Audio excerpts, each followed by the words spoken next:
Hello and welcome to this very special and momentous discussion, which we are all looking forward to. It's a one-off interview with a Goan boy from Sharda Mandir, TB Kunya, Goa College of Architecture, who is on one of his visits back after firmly establishing his intellectual and professional footprint across the world, but mainly in the United States. Mr. Vinayak Bharne, thank you so much for giving time and welcome to this discussion in the Herald. Vinayak, for the uninitiated, is an urbanist, and he will tell us what that actually means. But he's an adjunct professor of urbanism in the School of Architecture in UCS, and USC, University of Southern California. And apart from this, he has extensively worked with local governments, municipalities, bigger city governments, and in addition to that, there's been a series of plethora of books and writing and teaching assignments and so on and so forth. But we'll hear all that from him. But to start with, Vinayak, if you can just tell us what does urbanist mean? Okay, so the built environment, it consists of many disciplines that shape it. Some shape the physical aspects of built environments, some shape the invisible. For example, you take a city is shaped physically by professionals like architects who make buildings, landscape architects who make open spaces, civil engineers who make infrastructure, etc., etc. And then you have the invisible side of city making, which is shaped by administrators, policymakers, politicians, etc. Now, all of these have a crucial role to play in what cities are.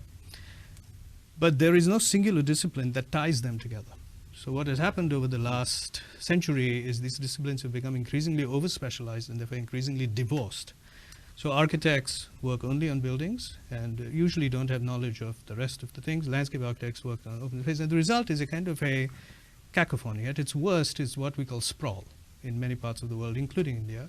Sprawl happens in different ways, and the worst part about it is that the policies that now perpetrate this kind of development allows it on a legal basis and on a formal basis. So urbanism or urban design is a discipline that has been there for a long time, but I like to use the word urbanism, not urban design, because it's not necessarily only about design. Right. It's a much broader discipline that is a bridge between all of these allied fields that make cities. So as an urbanist, you have to know a little bit of what everyone does.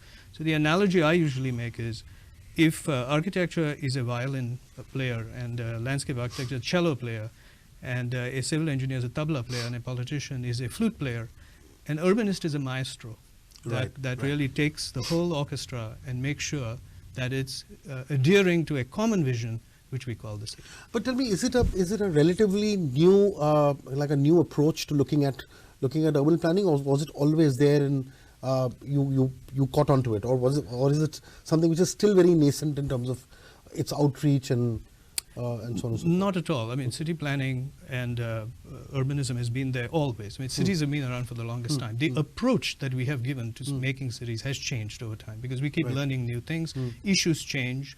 The challenges change, and city making responds to all this constantly. For instance, in the pre-war era, pre-World War II era, cities were made a particular way. If you look at the pre-industrial era, cities were made a particular way. You didn't have cars, so cities were compact. It's as simple as that. You didn't have industries that generated toxic fumes, so you could live and work in the same place. Right. With the industrial era, a lot of things changed, as we know. Toxic fumes meant you had to live far away. The car became a fascination. So living areas were separated from work areas. And so freeways began to come up, large infrastructure began to come up. Now at that point, we didn't really understand the repercussions of what this meant. We thought life would be good, and obviously. But 60 years down the line, we know that these have created huge debacles. I mean, we have climate change, socioeconomic polarizations, all these kinds of things have happened.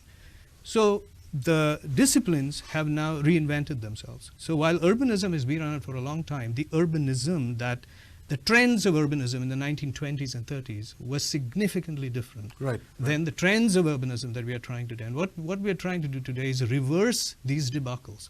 So we are trying to make cities more walkable. We're trying to discourage people from driving cars. We're trying to decrease dependence on fossil fuels.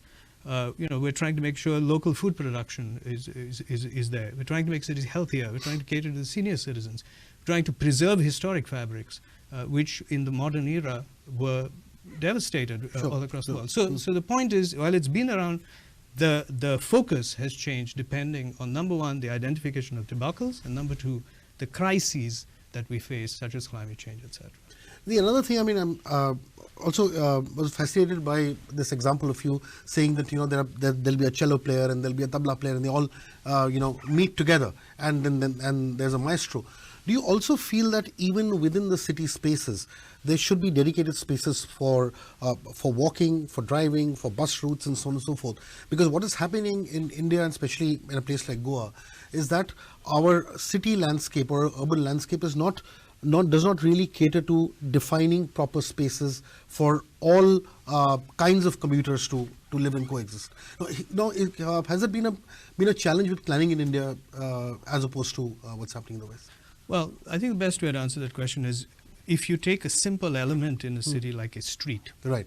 And that's an important one. My latest book is on streets. It's called Streets for All. Yes. Now, if you take a street is a space in the city, a public space in the city, where we spend almost 80% of our public life. Right. You may hang out in a park once in a while, but we all walk on streets. Now, that means that the street has to be inclusive. It has to cater to moving cars, buses, public transportation, maybe even animals, trees, ecology, senior citizens, handicapped people, children. So how you bring these issues in and how you design streets is really what it's all about. What the book talks about, which I think is relevant to this question, is as you move across the world, while the goals of making inclusive streets and great streets are the same, the means through which they are done have to change. Because cities across the world don't have the same governance, they don't have the same stringency, they don't have the same accountability, they don't have the same reinforcement. And these are realities that you have to acknowledge. So while the theory of making inclusive cities inclusive, yes, we want to bring everyone in, is the same. How you get there changes. So I think the challenge in India, there have been wonderful projects that have been done across India, some of which we published in the book, that show the success stories of what this means. Could you highlight some of those? Well, of course. For instance, there are beautiful projects that have been done in Ahmedabad. Just streetscapes that bring in public transit. There is the Nomozo that was done in Goa. We have a paper on the Nomozo in Goa. Right. There are some brilliant examples in Central America where streets flex and become malleable. So at some point they are meant only for cars and people, and then other points they're meant only for people. Right. Ciclovia and all these things. I think these are very well known across the world now. But in Goa, I think we've not yet tried one of these pilot projects on a serious basis. Right. What we've discovered, particularly in places like Goa, where there's a limited amount of streets, so you take a place like Panjim, which is a grid, and it has limited streets. Right. Right. And I get very concerned when I hear sort of misconceptions that if you pedestrianize these streets, or just statements that are made, that we have to realize that there's anytime you pedestrianize anything permanently, you're limiting its use. That's right, correct. So streets are meant for multiple coexistence. That's only streets. I could say the same for parks. I could say the same for other spaces. So the eventual goal, to answer your question, is yes, we are trying to make cities for everyone. But how we're going to get there is going to be different. Okay, I'll come back to this question a little later. I was particularly interested in one piece of information that I had about your work, is how you transformed the Lancaster Boulevard. And this was in California, right? That's correct. Right, correct. Yes. If you could just tell us a little bit about that experience, because I believe it was pretty overwhelming in how you transformed the whole, the neighborhood transformed because of the street, I think. Yeah. So this is clearly one of the more memorable projects of my career, at least. And basically, this is a modest city in California. This is not a huge, affluent city or anything. A modest city, and it's a desert city, which means that it has the additional challenge of just being in a very hot place. Right. So water is a big issue, heat is a big issue. And this was during 2010, which was the economic downturn in the United States. So they didn't have much money. And they had just secured a grant. I think it was about $8 million or something around that line, $8 to $14 million, somewhere there. Right. And we were brought in after the decision had been made that they needed to invest that money in their downtown. Now, what was fascinating is this was a historic street where for 3 or 4 generations, multiple people had lived in local bakeries and all kinds of things. Right. And like it had happened in other places in the US, this street had been widened to 6 lanes of traffic, which was way too vast for the amount of traffic. So what I always like to tell, say on record, is before we were brought in, the city, the municipality, went on a massive outreach effort. This is very important. Okay. So they caught all the business owners on the street and they told them what their intention was, what their vision was. There was excitement, there was opposition, there was dialogue. Eventually everyone agreed that investing in the street would be a good thing. Right. So that's very important because you can't just go there as a designer. And the city government did bombarding. that. Yeah, the municipality, the municipal officials went on a 6-month campaign and did that. After they knew that there was enough support for this project, they brought us in as the designers, which is a team, of course. And what we did is we kept the sidewalks, because breaking sidewalks is very expensive. We kept the parking on both sides of the street, because parking is valuable. We took the central 3 lanes, put pervious paving, so desert, so water can actually go into the ground, kept 1 lane of asphalt on both sides, parked the central lanes as an angled parking, so you increase the parking, which is essential. Even in a place like Goa, you need it. But then that flexible space on a Thursday or a Friday or a Saturday, you can remove the cars and you can make it a pedestrian-only zone. And we planted double row of trees for 1 mile, so it creates shade. And it was a very simple project, low, just modest budget. But what happened is, this is also what I like to say, when we finished all the construction documents, the city took that and constructed it in 8 months. Right. Now that is not a small thing, and I should not be taking, we cannot take credit for it. It's the city. So what they did is they hired a team. I'm told that all the employees were from the city itself at that time. And they did it in increments of 3, 4, and 3. Because every time you construct a massive street, there's disruption to the businesses, so you have to do it. Right, right. Where the success story came in is in as less as 3 years, the place, it's called the Boulevard. In as less as 3 years, the place had become so iconic that developers from neighboring cities and elsewhere now wanted to build on this boulevard because land prices had gone up, affordable housing projects came in. And while the city invested $14 million, in 3 years it brought back $300 million of economic investment. So what I always like, the most important lesson for us, for many of us, was that investing in streetscapes, investing in street enhancements, open space enhancement is not a beautification. This is the biggest problem. We think of them as beautification projects. That word should be thrown away.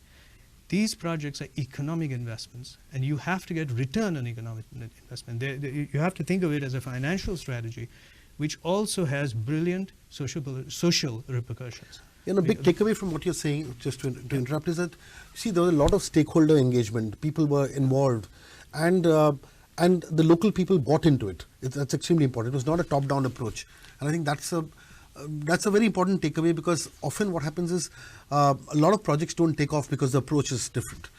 That's correct. But, just to be honest with you, it could have gone the other way too. It could have, yes. Right? Yes, So, I mean, it's a success story, which is why we're talking about it. But public outreach is imperative to any project, particularly in Goa and India. I think the more transparent we can be with the stakeholders, the better projects will become, because then everyone is an author in the project. Right.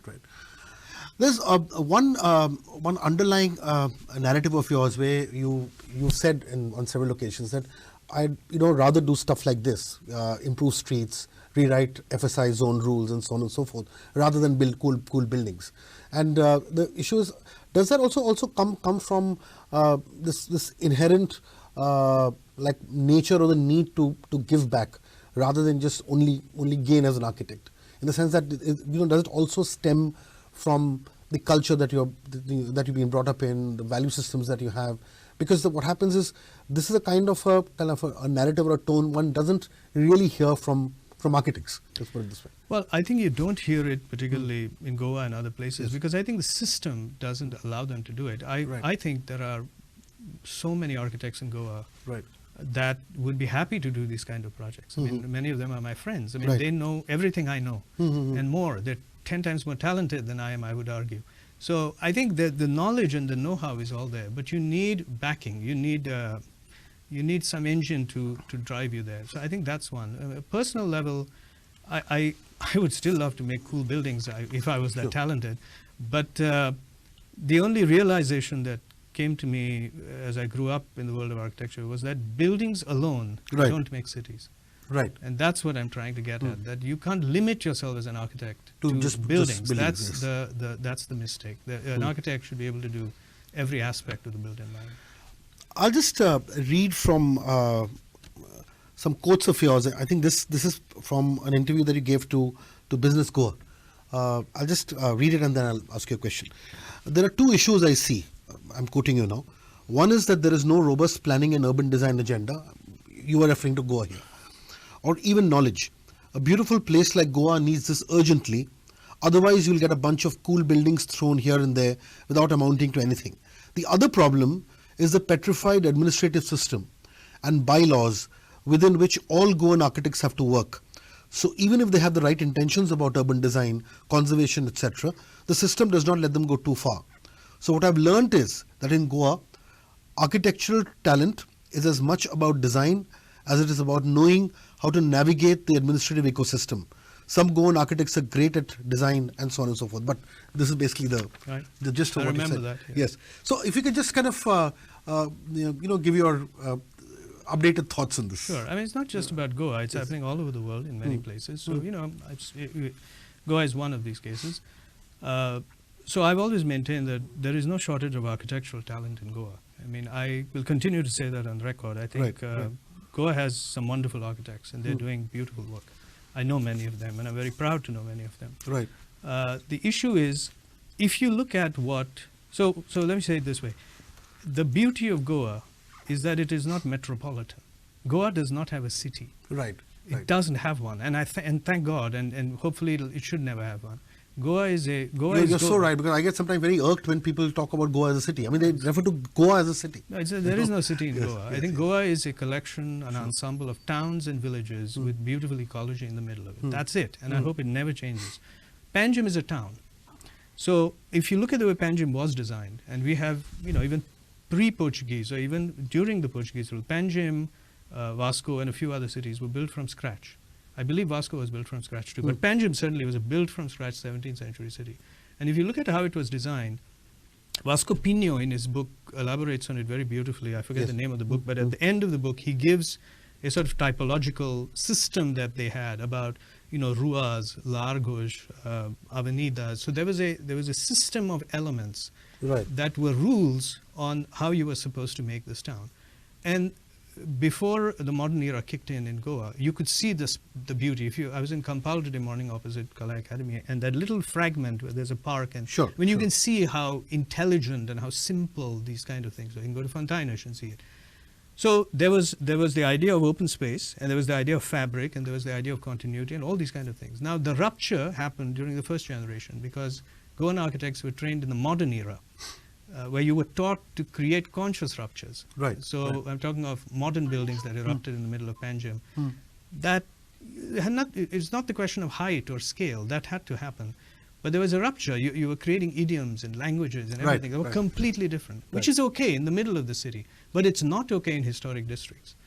But it happened. In the most sensitive areas, you find buildings that have nothing to do with it. Yes, so where I'm going with this is, the key point of your question was to elaborate on what I said. So I think that if you want to bring back urban design, which is about buildings not making themselves, but making things together. Why is a street in Fontainhas a beautiful street when you go through? Because the rules wanted you to make a street wall.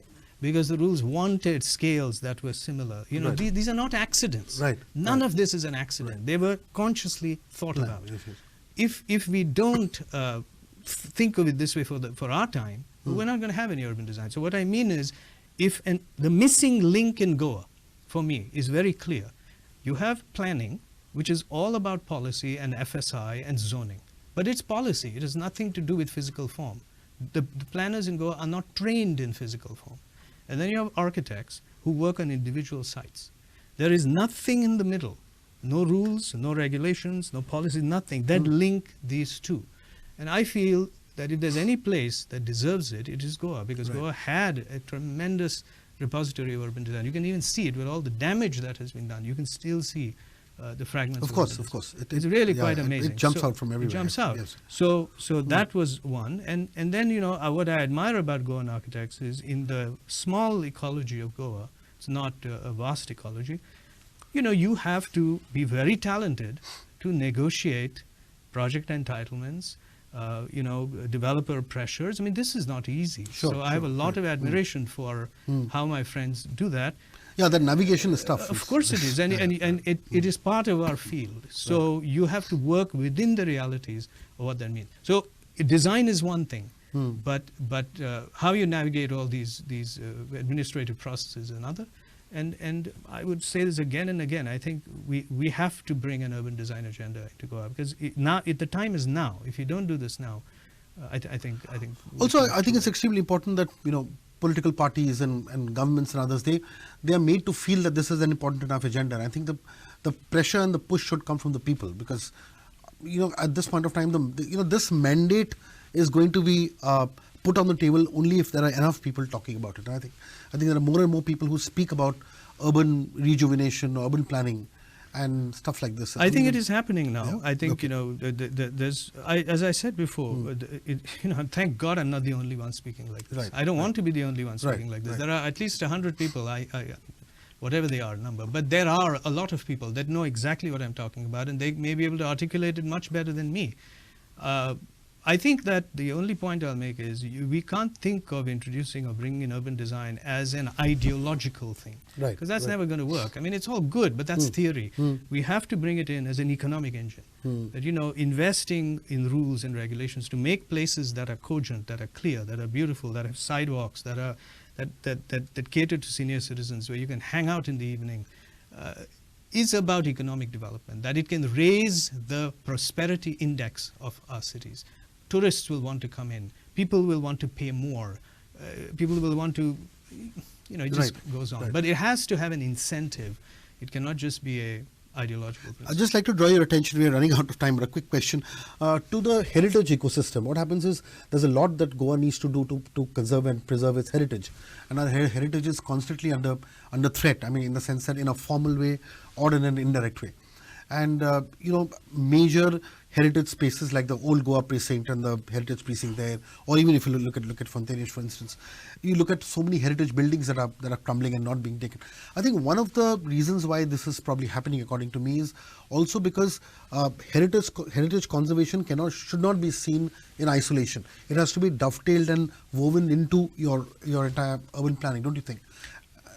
Well, there are three aspects. So one of my books is on global heritage conservation. Right. The process Yes, of I writing know, it, I know. talking I asked you this question because... Yeah, I mean, believe me, I don't Yes. write books because I know Yes. something. I write them because I Yes. don't know. The Right. process of writing or Right. making one Right. teaches you a Right. lot. Right. So what we found is that heritage, just to be simple about it, has three aspects. So there is natural heritage. That's the number one thing in Goa. I mean, Goa has such incredible natural heritage, Khazan lands, the mangroves, the creeks.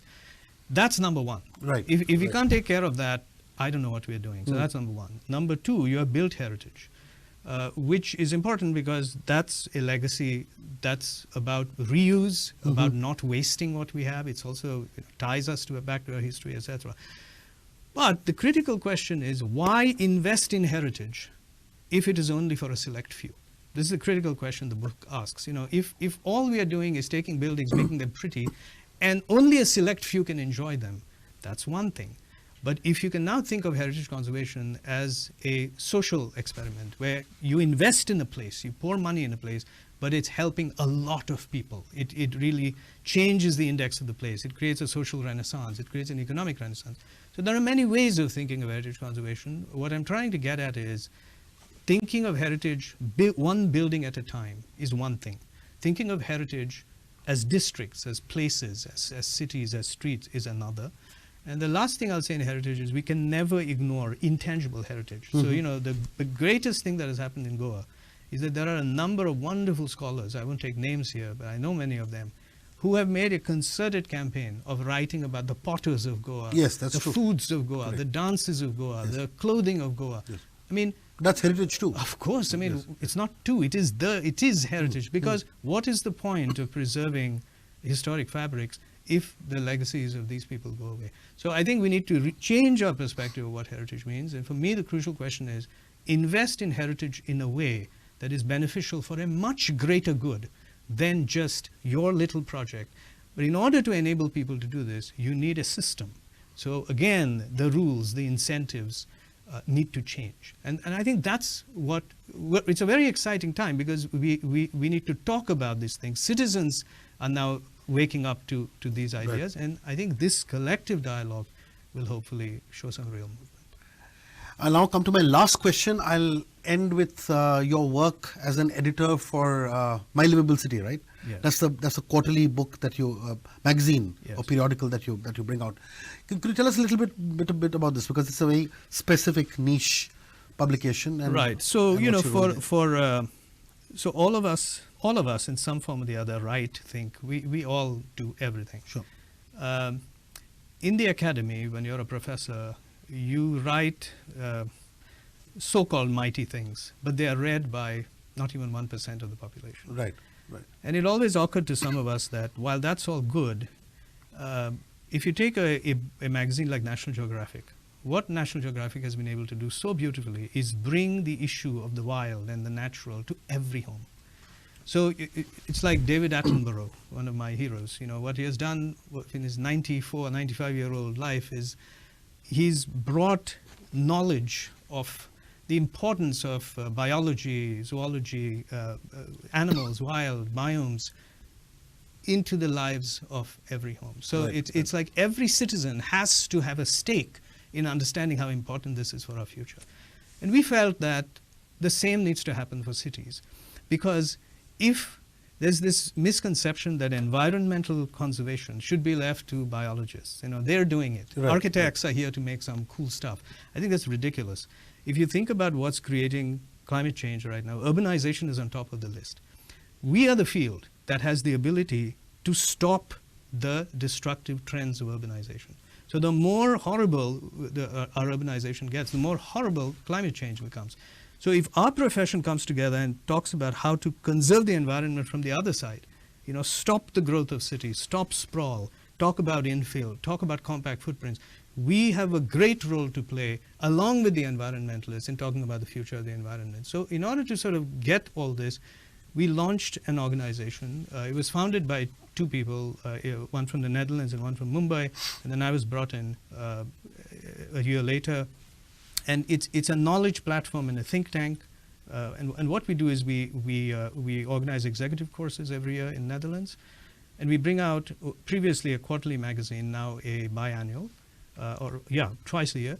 And it's a beautiful colored magazine that essentially positions itself like National Geographic in being erudite but not over the top, so that it's an approachable way for people to understand that cities matter. And every issue is themed. So our latest issue was called Health in the City. We've done issues on water, all kinds of things. Right. And we solicit articles. We get articles from various people. Wonderful people have contributed for it. And it's available online as well. Of course it is. Yeah, you can go to the website. So it's a way of saying, our hope is that this will grow, and our hope is many others will happen. But we need to bring the agenda of cities to every home. That if citizens don't have a concerted effort in making sure that they have a stake in the city, and that matters, I don't think we're getting very far. Vinayak Bade, thank you so much for giving us this time and your insights. We could have gone on for half an hour or even longer, but the last half an hour has been absolutely riveting and has given us a lot of insights and things to ponder. And we just hope that one day, your dream of coming and doing a project in Goa, which you said you think about almost every day, materializes. And it's great to have Goan talent doing so well internationally. And we hope and pray that someday you'll be able to come back and do something for our cities as well in Goa, your homeland. Thank you so much. Thank you. Yeah.